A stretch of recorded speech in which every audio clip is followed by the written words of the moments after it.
नमस्कार मैत्रिणींनो, मी गृहलक्ष्मी प्रियांका तुम्हा सर्वजणींचं माझ्या चॅनलवर अगदी मनापासून स्वागत करते। तर मैत्रिणींनो, हा व्हिडिओ की नाही गडबडीत अपलोडच करायचा राहून गेलेला होता। मी आत्ता काल ज्यावेळेला स्पेससाठी गॅलरीमधलं बऱ्यापैकी डिलीट करत होते त्यावेळेला या क्लिप्स मला सापडल्या आणि मग लक्षात आलं की मी या अशासाठी कॅप्चर करून ठेवलेल्या होत्या क्लिप्स की आपण तुमच्याबरोबर मी शेअर करू शकेन की सवासणींचा कार्यक्रम ज्यावेळेला असतो म्हणजे पुरणपोळीचा वगैरे सागर संगीत स्वयंपाक असतो त्यावेळेला आपण एकट्याने हे सगळं कसं मॅनेज करू शकतो, कसं हँडल करू शकतो, पूर्वतयारी आपण काय काय करू शकतो ते सगळं मी तुमच्याबरोबर शेअर करणार होते।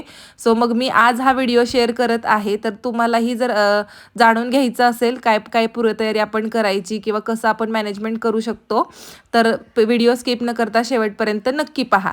तर बघा, ज्यावेळेला सुवासिनींचा कार्यक्रम असतो त्यावेळेला पुरणपोळीचा किंवा गोडाचा अगदी साग्रसंगीत स्वयंपाक असतो आणि बऱ्याच प्रमाणातला तो स्वयंपाक असतो, त्यामुळे मग खूप गडबड असते आणि टेन्शनसुद्धा खूप जास्त असतं। त्यामुळे मग आदल्या दिवशीपासूनच आपल्याला ज्याला आपण पूर्वतयारी म्हणतो ती करून घ्यायची असते। मी सुद्धा बऱ्यापैकी गोष्टी आदल्या दिवशीच ठरवून ठेवलेल्या होत्या जेणेकरून दुसऱ्या दिवशी मला जास्त गडबड झाली नाही। तर कोणकोणत्या गोष्टी, तर सगळ्यात पहिल्यांदा तर मेन्यू फिक्स। आता पुरणपोळीचा स्वयंपाक आहे तर पुरणपोळीचा किंवा कुणी कुणी खीर चपाती खीरपुरीचा पण करतं तर ते मग पदार्थ काय काय असतील ते व्यवस्थित ठरवून एकदा घेतले त्याच्यानुसार आपल्याला साहित्य काय काय लागेल ते बघा ठरवता येतं आणि त्याची तयारी करता येते। तर आता इथं मी तांदूळ नीट करते तर आपल्याला जितकी क्वांटिटी लागेल ना भातासाठीचे जे तांदूळ आहेत ते मी काढून घेतलेले होते आणि ते मी नीट करत होते।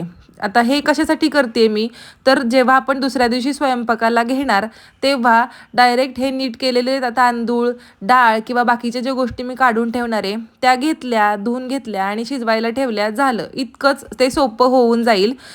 जेव्हा आपण अगदी ऐन वेळेला स्वयंपाक बनवणार आहे मग त्यावेळेला अगदी अंदाज बांधण्यापासून सगळ्या गोष्टी जर आपण करू तर खूपच गोंधळ उडून जातो। त्यामुळे आदल्याच दिवशी व्यवस्थित आपल्याला कितपत लागू शकतं या तांदूळ म्हणा, डाळ म्हणा किंवा बाकीच्या गोष्टी स्वयंपाकामधल्या त्या व्यवस्थित आपण जर अंदाज बांधून अगोदरच काढून ठेवल्या तर दुसऱ्या दिवशी तितकासा वेळ आपल्याला लागणार नाही आणि आपण डायरेक्ट स्वयंपाकाला निर्धास्तपणे घेऊ शकतो। सो मग तांदूळ मी जितके हवे तितके काढून ठेवले, नीट करून ठेवले। सोबतच ही हरभऱ्याची डाळसुद्धा मी जितकी हवी तितकी घेतली आणि ती नीट केली कारण माझं पुरणपोळीचं जेवण होतं ना, सो मग हरभऱ्याची डाळ तर लागणारच होती।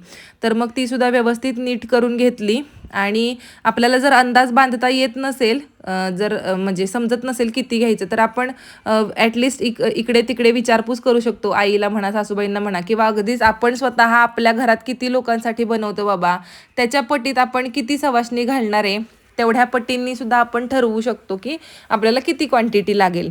सो मग हे सगळं आदल्या दिवशीच मी करून घेतलेलं होतं आणि सोबतच आता तांदूळ डाळ झाल्यानंतर हे तळण जे आहे ते सुद्धा मी काढून ठेवते जेणेकरून कसं हा एकच डबा घेतला की मग तळणाला रिकामं।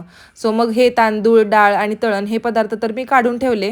सोबतच बघा ताटाला भाज्या असतात, म्हणजे मेथीची भाजी म्हणा किंवा बटाट्याची भाजी म्हणा, तर मग ऑब्व्हियसली भाजी वगैरे तर आदल्या दिवशीच नीट करून ठेवावी लागणार होती, मग ती सुद्धा नीट करून ठेवली। सोबतच कोथिंबीरसुद्धा नीट करून घेतली कारण ती आमटीसाठी लागणार होते आणि माझं हे कोथिंबीर आणि भाजीचं काम होईपर्यंत मी यांना सांगितलेलं होतं की हे सोफे वगैरे ना तुम्ही हलवून आतल्या रूममध्ये ठेवा कारण आम्ही हॉलमध्ये जेवायला बसवणार होतो ना सवासणी, त्यामुळे मग तेवढी जागा तर हवीच ना आपल्याला, बरोबर की नाही। त्यामुळे मग जिथे आपल्याला सवासणी बसवायच्या ती जागा फिक्स करून तीसुद्धा व्यवस्थित रिकामी करून घेतली की दुसऱ्या दिवशी तीसुद्धा गडबड होणार नाही।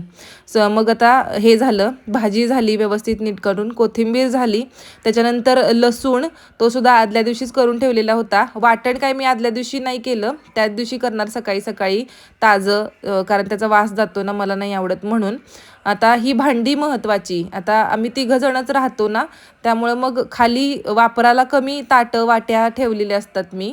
सो मग जी काही आपल्याला एक्स्ट्राची आता लागणार आहेत जास्तीची ती भांडी माळ्यावरच्या पोत्यातून काढून स्वच्छ धुवून पुसून ठेवायची जेणेकरून कसं आता आपल्याला मैत्रिणी वगैरे ज्या वेळेला जेवायला येतात त्यावेळेला मग त्या घेतातच हे काम हातात ताटं वगैरे वाढायचं. मग त्यांना हाताशी सगळी भांडी असली की मग सारखं तीनदा ते आपल्याला हाक मारून बोलावत नाहीत आणि आपल्यालाही आपली कामं मग करताना डिस्टर्ब होत नाही.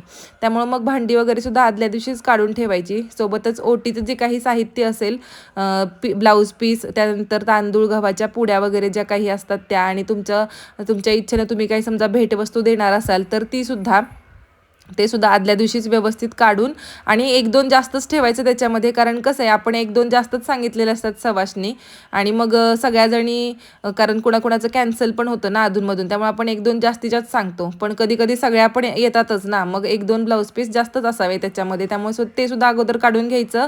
आता माझी ही वैभवलक्ष्मीच्या व्रताच्या दिवशीची उद्यापनाच्या सवासण्या होत्या ना, तेव्हा मग त्या पूजेचे साहित्याचं पण मी होतं ना, गडवा म्हणा, तामण म्हणा, ते सुद्धा आदल्या दिवशीच धुवून स्वच्छ घासून पुसून ठेवलेलं होतं. कारण परत एकदा स्वयंपाकाला लागलं ना की परत मग त्या भांड्यांकडे पण गडबड नको, ऐन वेळेला नुसतं घेतली भांडी, पूजा मांडली, झालं असं. मग आता हा दुसरा दिवस आहे, म्हणजे ॲक्च्युअल ज्या दिवशी सवासणी असणार त्या दिवशी. आता माझा कार्यक्रम जो होता तो संध्याकाळच्या वेळेला होता. सकाळच्या वेळेत जर कार्यक्रम असला तर खरंच खूप जास्त गडबड असते. मग पहिल्यांदा उठल्या उठल्या काय करायचं, अंगण आणि बाकीची घरातली स्वच्छता, त्याचबरोबर रांगोळी वगैरे आहे ना, ती कामं पहिली करून घ्यायची. म्हणजे कसं, एकदा स्वयंपाकाला लागला की परत त्या कामांचं डोक्यात टेन्शन नको. आणि मग आता फायनली स्वयंपाक.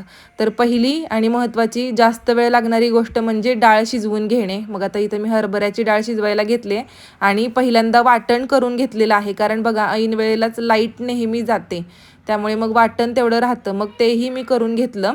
आणि मग आता डाळ शिजायला जसं मी म्हटलं जास्त वेळ लागतो, मग डाळ शिजून होईपर्यंत आपण बऱ्यापैकी पदार्थ किंवा बऱ्यापैकी स्वयंपाक आहे ना तो उरकून घेऊ शकतो. तर तो कशा पद्धतीनं, तरी ते पहा, पहिल्यांदा मी कणिक मळून ठेवते. कारण पुरणपोळीच्या स्वयंपाकाला कसं कणिक जास्त वेळ भिजवून तिंबवून ठेवावी लागते ना, व्यवस्थित भिजण्यासाठी, पुरणपोळ्या मऊसूत होण्यासाठी. सो मग पहिल्यांदा ती म्हणजे कणिक भिजवून ठेवली घट्टसर अशी, कारण नंतर जसं पुरण आपल्याला आहे त्याच्यानुसार ती कणिक मऊ करायला.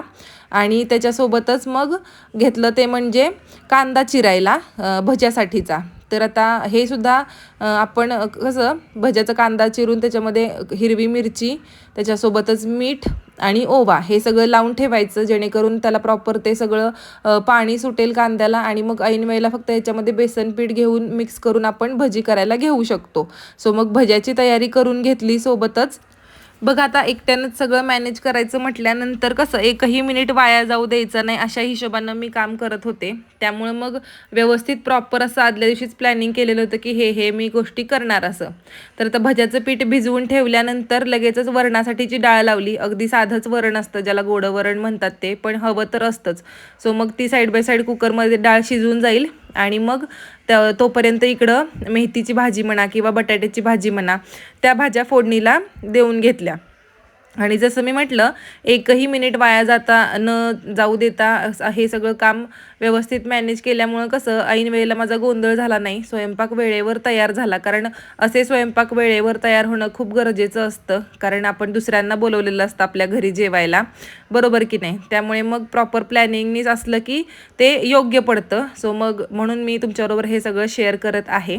तर आता मेथीची भाजी, आमच्याकडे लसूण वगैरे वापरतात बरं का सवासणींच्या कार्यक्रमाला, त्यामुळे मग लसणाचा वापर केलेला आहे मी भाजी बनवताना. मग भाजी शिजते तोपर्यंत मी बटाट्याच्या भाजीची तयारी करून घेतली. आणि लगेचच इथं भातासाठीचा जो तांदूळ आहे, जो मी आदल्या दिवशीच मोजून ठेवलेला होता, बघा किती सोपं झालं. नुसतं धुवून झाला की नुसतं भिजवायला ठेवलाय मी. आता कुकरवर ठेवला की शिट्ट्या होऊन भात लगेच रेडी होणार. इतकं ते सोपं होतं आदल्या दिवशी, म्हणून सगळं मी मोजून ठेवलेलं होतं. मग आता मेथीची भाजी झाल्यानंतर सोबतच बटाट्याची भाजीसुद्धा करून घेतली. आणि त्यानंतर बघा तुम्ही डाव्या बाजूला तुम्हाला दिसतंय इथं मी गूळ टेचून किंवा चेचून घेत आहे. आता हे गुळाचं काम सुद्धा आपण आदल्या दिवशीच करून घेऊ शकतो, व्यवस्थित चिरून ठेवू शकतो जितका गूळ आपल्याला लागणार आहे तितकाच. पण ते मी आत्ताच केलेलं होतं, कारण तेवढं एक काम माझ्याकडून राहिलेलं होतं. हेही तुम्ही आदल्या दिवशीच करून घेऊ शकता. आता हे सगळ्यात जास्त वेळ खाणारं काम आहे बरं का, पुरण शिजणं आणि प्लस ते वाटून घेणं. त्यामुळे मग आता याच्यामध्ये किमान तासभर तरी आपला घुमतोच, तास दीड तास क्वांटिटीवरती अवलंबून आहे. पण आता जास्त म्हणजे बऱ्यापैकीचे जे पदार्थ आहेत ते आपल्याला उरकत आलेले आहेत, हाताशी आलेले आहेत, त्यामुळे तितकंसं काही टेन्शन आलेलं नव्हतं मला. सो इथं मी आता पुरणसुद्धा करून घेतलेलं आहे. आणि मग आता महत्त्वाचा पदार्थ तो म्हणजे आमटी. कारण कसं आहे, पुरणपोळीच्या स्वयंपाकाला बायका आमटी आमच्या इथं तर खूप जास्त आवडीने पितात. त्यामुळं ती शांतपणे फोडणीला देणं खूप जास्त महत्त्वाचं असतं.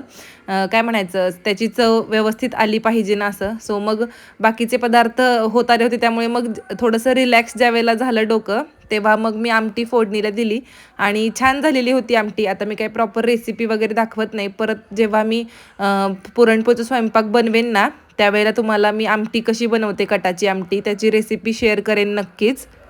झालं मग आता बऱ्यापैकी उरकत आलेला आहे स्वयंपाक.